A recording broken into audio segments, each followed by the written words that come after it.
Hi, it's Big Papa Grump. And I'm, wait, am I golden? No, I'm up, no, am I?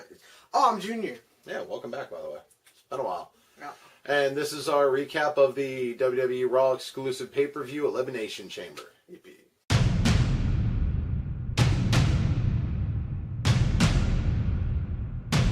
Starting off with the pre-show match of the Club, Gallows and Anderson versus Bo Dallas and Curtis Axel and Mr. Rush, and the Club won. Yo. Well, that's like the most analysis that you could actually get out of that match. Yeah, I mean, it wasn't bad, but it was. Yeah, it was a pre-show match, so nobody cared. The crowd didn't care, so we didn't care. The crowd wasn't even there yet. That brings us to the first match, which was an Elimination Chamber match for the Raw Women's Championship, which featured Alexa Bliss, Sasha Banks, Bayley, Mandy Rose, Sonya Deville, and Mickie James. Alexa Bliss retained, and everything was good. Enough said. We're good. Next. Yeah, it was. I don't think it underwhelmed. There were some pretty good spots. I liked the end sequence a lot. I hated the fact that Sasha Banks no-sold the Twisted Bliss off the top of the pod. We were because it was us two, Golden Boy and the wife Doom were all watching, and we all were like, "What?" So, but other than that one bit there, you had Absolution go out, actually in a row. They both went out first. They were the first two eliminated, yeah. And, Mickie James had her flying, whatever she calls that, off the top rope. Usually she did that off the top of the pod. So you had Alexa Bliss doing the Twisted Bliss off the top of the pod. That was cool. You had a little bit of who's going to turn heel between Sasha and Bayley.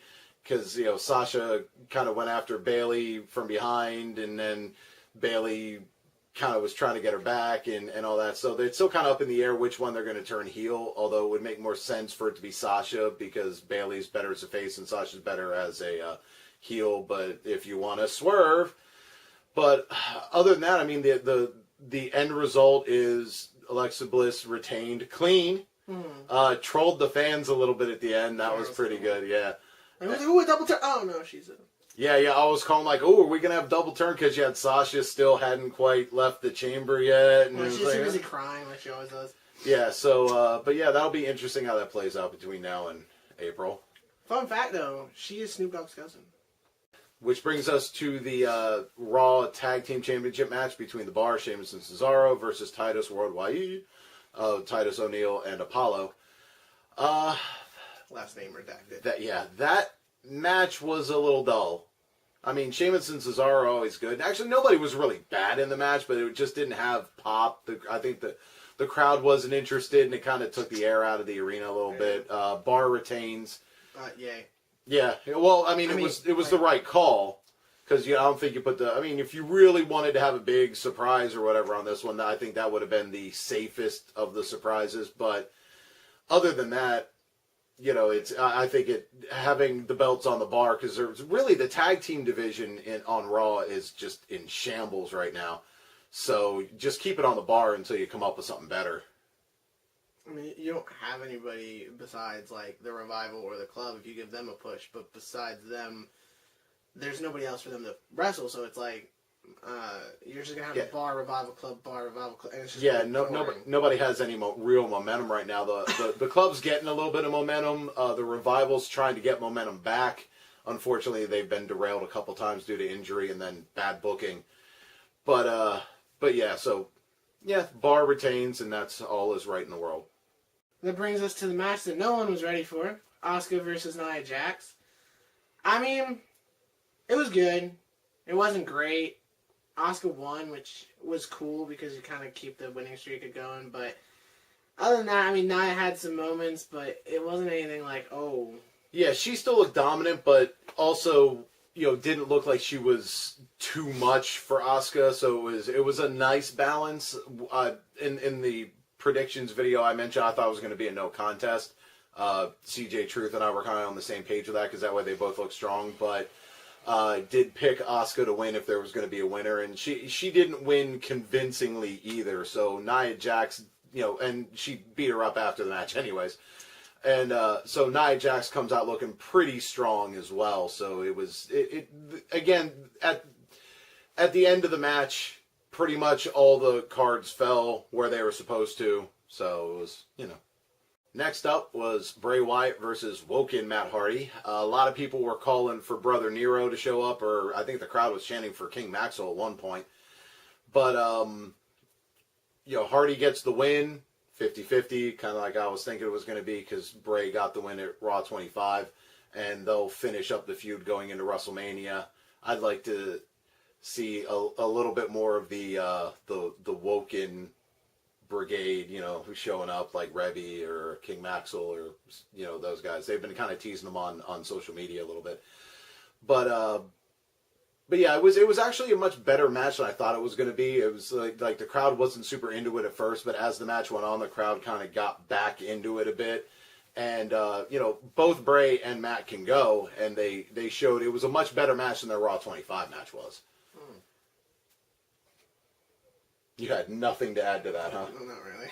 Then you get the token WrestleMania setup segment, which was Ronda Rousey's contract signing. You had Triple H in the ring with Stephanie and Kurt Angle.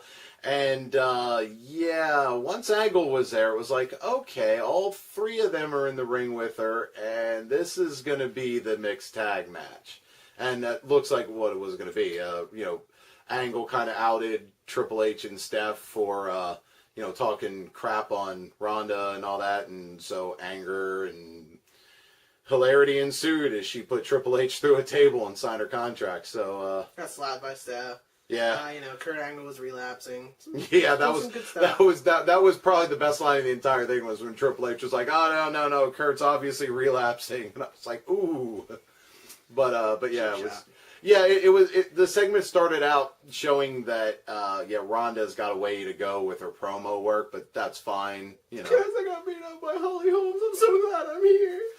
And then, it's basically a promo, by the way. I'm not even exaggerating. It was, but as the segment went on, and what she does, she's very similar to Lesnar, and not just the UFC thing, but where she's got an aura about her, and the less she talks, the better.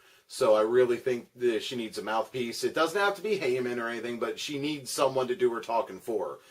And unfortunately, I don't really think Kurt's the guy for that right now, but we'll see going forward. But that looks like your WrestleMania match with her is going to be her and Angle versus Triple H and Steph. And by looks like, I mean, definitely.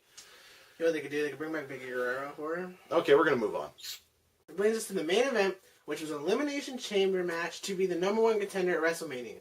It featured The Miz, Finn Balor, John Cena, Roman Reigns, Elias, Braun Strowman, and Seth Rollins. Braun Strowman eliminated literally everybody except Roman Reigns and won because, this company's terrible. Nobody likes it. Elimination Chamber sucked. This is dumb. Everybody knew this was coming since, WrestleMania 2. It's dumb. I'm tired of it. So, basically what happened was, Elias stupid. started out with a song in the ring, and it was interrupted by Braun, which was pretty cool. He did not have his stand-up bass. Yeah. But yeah, it was a little bit more of the same. Cena got eliminated by Braun. Who was first? Miz went out first, right? It went Miz, then Elias. Cena. Oh, Elias, then Cena. Cena, Balor, Rollins, and then Reigns. And then Reigns wins. Braun. Reigns wins, hits him with 2 spears at the end. Cause lol. Yeah, Braun eliminated 5 out of the 6 guys, so Everybody. it was. So he really had the best showing in this. Cena and the Miz were kind of got the short end. It was almost like they were just there to fill spots. Yeah, Rollins, Elias, and Balor all had pretty decent shows. Although Elias didn't have as much to do as the rest of them, but he was never gonna. But he pulled an Alexa Bliss and he closed the yeah, that was funny. He loved it. When Braun was the only one left, he just closed his pod. That was pretty funny. He just sat there. But yeah, I mean, I wasn't as disappointed with the match. I mean, we kind of knew, it was one of the most predictable ends. Although once it came down to Reigns and Braun, you kind of had that little sliver of doubt that maybe they'll put Braun over. No. Wasn't gonna happen.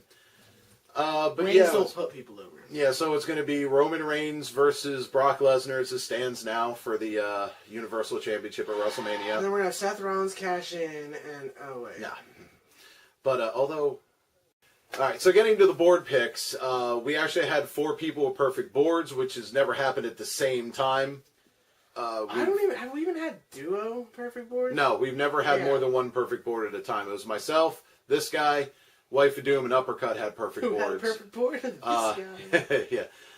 CJ Truth and Big Shez had 5 points. Golden Boy had 4. Golden Boy had 4 and Little Doom Doom had 3. So nobody finished like below 500. That's how predictable this one was. And the only reason Golden Boy didn't have 5 points instead of 4 was because he did not pick Reigns. That was it. He just was like, nope, not picking Reigns. He picked like SmackDown people. I don't know what he was doing. It was weird. Yeah, he had Strowman and Balor on his. So that's where we stand. I'm still leading with 76 points. Wife of Doom's right behind with 74, and she still has the blue turtle shell. Uppercut has 71 right behind them. Yeah. So and then I'll have everything posted on there. So that's the top 3 at least. Yeah.